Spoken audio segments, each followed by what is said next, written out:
Hey guys, so today we are reading Judges chapters 8 and 9. I'm so sorry for not posting yesterday, but anyway, today is the verse of today is Deuteronomy 7 verse 9. Know therefore that the Lord your God is God. He is the faithful God, keeping his covenant of love to 1,000 generations of those who love him and keep his commandments. Amen. So today we're reading Judges chapters 8 and 9. Judges chapter 8. Now the Ephraimites asked Gideon, "Why have you treated us like this? Why didn't you call us when you went to fight Midian?" And they challenged him vigorously. But he answered them, "What have I accomplished compared to you? Aren't the gleanings of Ephraim's grapes better than the full grape harvest of Abiezer? God gave Oreb and Zeeb, the Midianite leaders, into your hands. What was I able to do compared to you?" At this, their resentment against him subsided. Gideon and his 300 men, exhausted yet keeping up the pursuit, came to the Jordan and crossed it. He said to the men of Succoth, "Give my troops some bread. They are worn out, and I am still pursuing Zebah and Zalmunna, the kings of Midian." But the officials of Succoth said, "Do you already have the hands of Zebah and Zalmunna in your possession? Why should we give bread to your troops?" Then Gideon replied, "Just for that, when the Lord has given Zebah and Zalmunna into my hand, I will tear your flesh with desert thorns and briars." From there he went up to Peniel, and made the same request of them. But they answered as the men of Succoth had.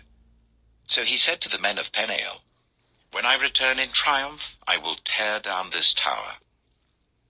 Now Zebah and Zalmunna were in Karkor with a force of about 15,000 men, all that were left of the armies of the eastern peoples. 120,000 swordsmen had fallen.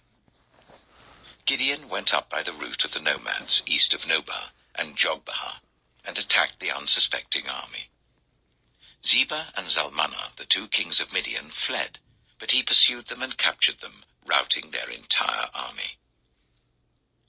Gideon, son of Joash, then returned from the battle by the pass of Heres. He caught a young man of Succoth and questioned him, and the young man wrote down for him the names of the 77 officials of Succoth, the elders of the town.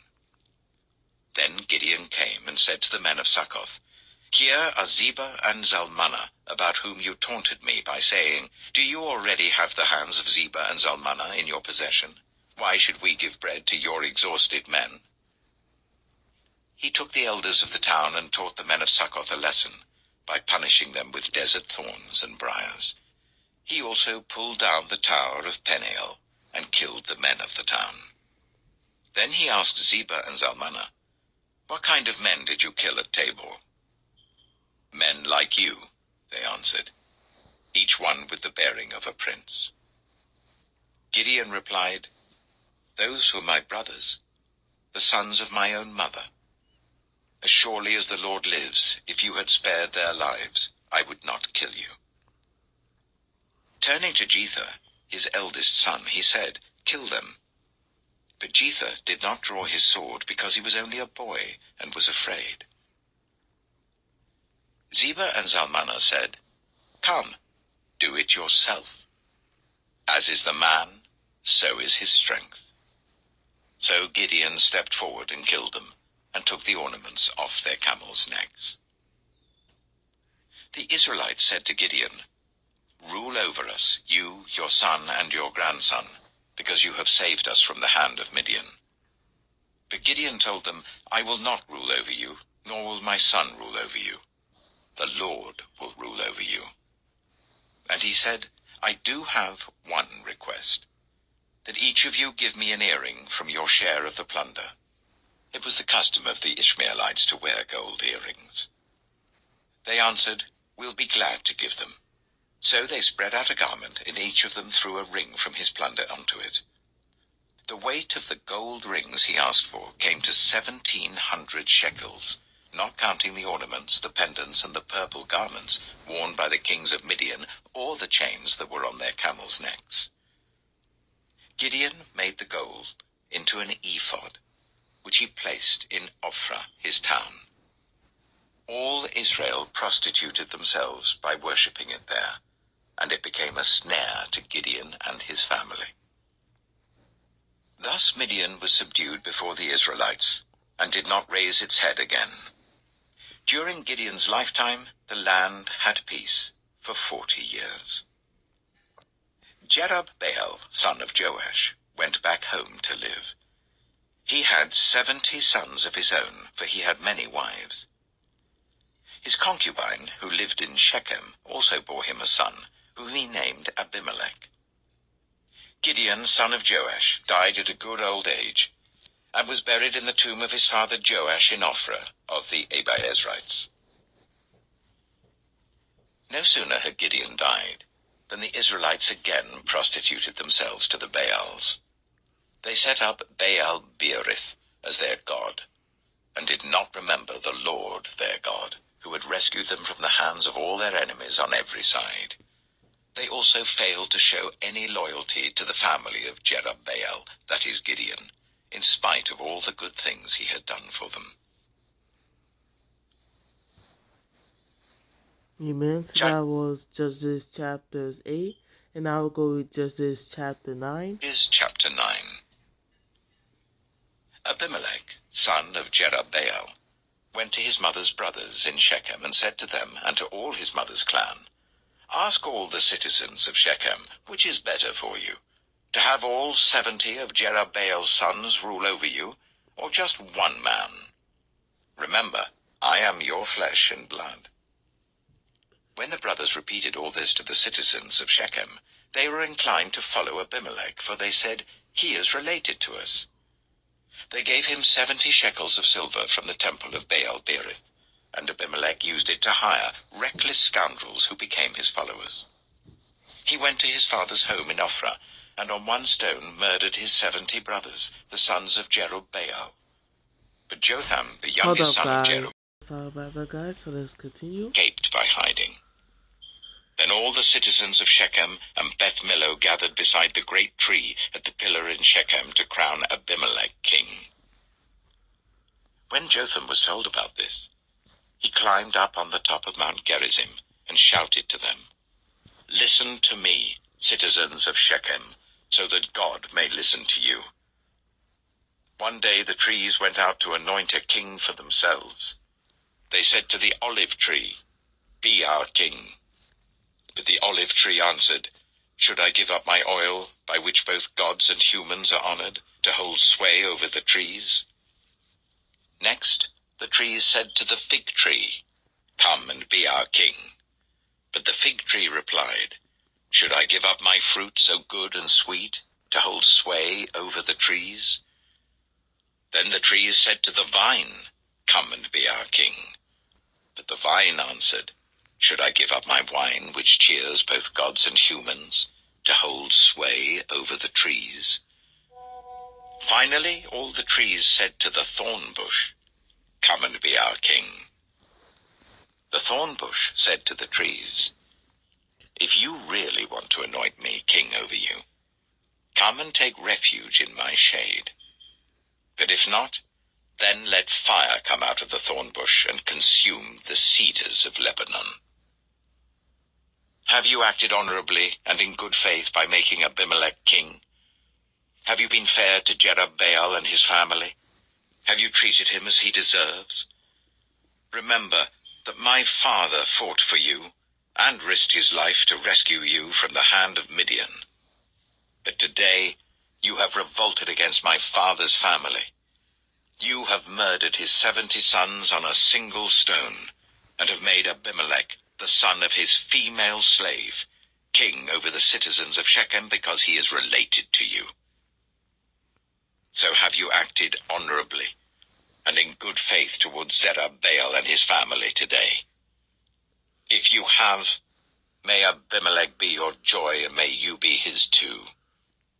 But if you have not, let fire come out from Abimelech and consume you, the citizens of Shechem and Beth Millo, and let fire come out from you, the citizens of Shechem and Beth Millo, and consume Abimelech."